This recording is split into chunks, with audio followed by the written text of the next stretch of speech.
Olá, eu sou Adriano, eu sou consultor de Ayurveda, instrutor de Hatha Yoga clássico, discípulo de Jesus Cristo. Estou passando aqui para fazer a leitura desse livro. Estou fazendo a leitura direta, sem comentário.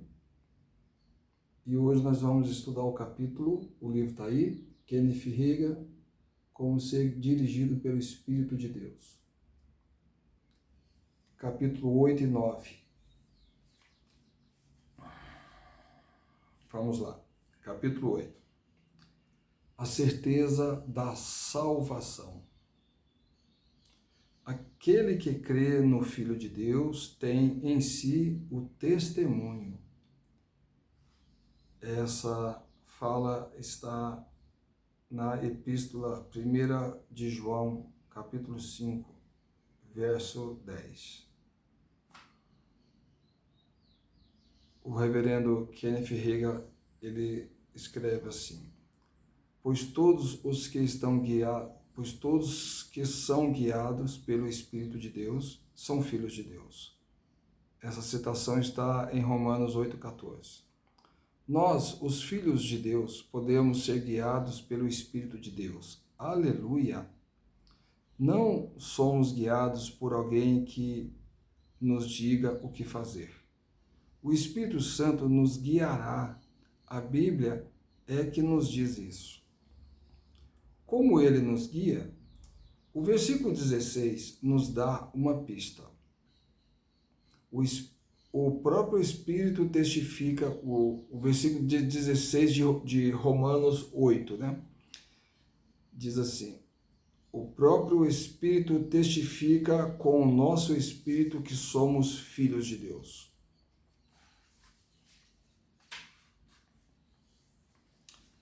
Nos aspectos mais importantes da vida, nas coisas mais importantes que possam acontecer com você, a saber, se tornar um filho de Deus, ele deixa que você a saiba pelo seu espírito, testificando com o seu espírito.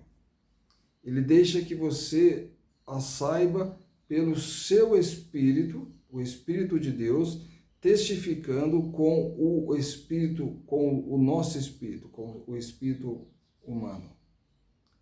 Aí você pode compreender que o primeiro, o Espírito de Deus, e o principal meio pelo qual Deus vai nos guiar.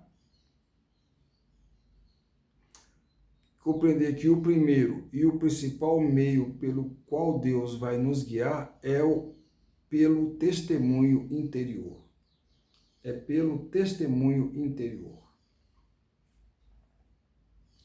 Você não sabe que é filho de Deus, porque alguém profetizou para você. Você não aceitaria isso. Você não sabe que é filho de Deus porque alguém disse, abre aspas, eu acho que você é, fecha aspas. Você não aceitaria isso. Você não é filho de Deus pelo fato de ter tido uma visão. Você pode ter tido ou não uma visão, mas não é a visão que faz de você um filho dele. Não é isso que a Bíblia diz. Esse não é o meio pelo qual você sabe que é filho de Deus. Como a Bíblia diz que sabemos que somos filhos de Deus, seu Espírito, o Espírito de Deus, testifica com o nosso Espírito. Algumas vezes você não consegue explicar de fato como é filho de Deus. Você só sabe, bem lá dentro, você sabe. Você sabe que é pelo testemunho interior. Em 22 de abril de 1933, eu nasci de novo quando ainda era um adolescente no leito de enfermidade. Desde aquele dia, nunca me ocorreu o pensamento de que eu possa não ser salvo. Mesmo como um jovem cristão, eu questionava as pessoas que diziam: você não é salvo, pois não pertence à nossa igreja. Ou aqueles que bradavam: você não é salvo, pois não foi batizado à nossa maneira. Muitos me deram outras razões pelas quais achavam que eu não era salvo. Contudo, nenhuma delas me incomodava. Eu ria delas, pois tinha o testemunho, eu tinha o amor. Nós sabemos que já passamos da morte para a vida porque amamos os irmãos. Essa citação está na primeira carta de João, capítulo 3, versículo 14. Vou ler de novo. Nós sabemos que já passamos da morte para a vida, porque amamos os irmãos. Capítulo 9. Um pedaço de lã. No livro de Ezequiel, capítulo 36, versos 26 e 27, diz assim: dar-vos-ei coração novo, e porei dentro de vós espírito novo. Tirarei de vós o coração de pedra, e vos darei coração de carne. Porei dentro de vós o meu espírito. Em 1941, eu não tinha o conhecimento que tenho agora. Por favor, não me interprete mal. Hoje não sei tanto quanto irei saber. Sinceramente, detestaria pensar que já sei tudo sobre Deus e sobre a Bíblia para viver esta vida. Não, nós não sabemos tudo, mas louvado seja Deus por aquilo que já conhecemos. De qualquer forma, em 1941, minha esposa e eu éramos pastores de uma igreja nas terras escuras do centro-norte do Texas. Outra igreja em um campo de óleo do nordeste do Texas quis me experimentar como pastor. Então eu dirigi até lá e preguei em um domingo. Os membros da igreja perguntaram se eles poderiam votar em mim para pastor. Eu disse sim. Após o culto, voltei para casa e coloquei diante do Senhor um pedaço de lã. Nasci e cresci como um batista do sul. Comecei a pregar como tal. Em 1937, fui batizado com o Espírito Santo como um pregador batista. Em 1939, aceitei um pequeno pastoreio em uma igreja do Evangelho Pleno. Foi em março de 1941 que essa igreja, no nordeste do Texas, quis me considerar para pastor. Eu havia estado com pessoas do Evangelho Pleno tempo o suficiente para que algumas de suas concepções equivocadas grudassem em mim. Não me entendam mal, muitas coisas boas grudaram em mim também, mas essa em especial era má. Eu ouvia falar muito sobre colocar diante do Senhor um pedaço de lã. Então resolvi colocar diante do Senhor um pedaço de lã. De fato, eu tinha um conhecimento melhor, porém na época pareceu que isso me livraria de ficar só, orar, jejuar, esperar em Deus e ter muitos problemas. Assim, eu só coloquei o pedaço de lã. Quando se coloca um pedaço de lã diante do Senhor, geralmente se ora assim, abre aspas, Senhor, se queres que eu faça isso, o Senhor precisa fazer aquilo. Ou, fecha aspas, ou, abre aspas, Deus, se desejas que eu faça isso, então que aquilo aconteça, fecha aspas. Ou ainda, Senhor, fecha essa porta e abre aquela outra, fecha aspas. Algumas daquelas portas o diabo deve ter fechado, e outras ele deve ter aberto. Elas estavam em seu território. Elas estavam em seu território, no território do diabo. A Bíblia o chama de Deus desse século. Esse Deus aqui está com o D minúsculo. A Bíblia o chama de Deus desse século em 2 Coríntios 4:4. Isso seria como orar. Abre aspas. Senhor, se queres que eu vá para Kansas City na próxima semana, abrirás a porta da frente do irmão Reagan. Fecha aspas. Eu poderia abri-la por mim mesmo se morasse lá. Você percebe que Satanás, o mentiroso ou o espírito de engano, pode se mover no âmbito dos sentidos? Deus tem um jeito melhor de guiar seus filhos do que essas formas aleatórias, tais como um pedaço de lã. O Novo Testamento não diz, abre aspas, pois todos os que são guiados por um pedaço de lã, esses são os filhos de Deus.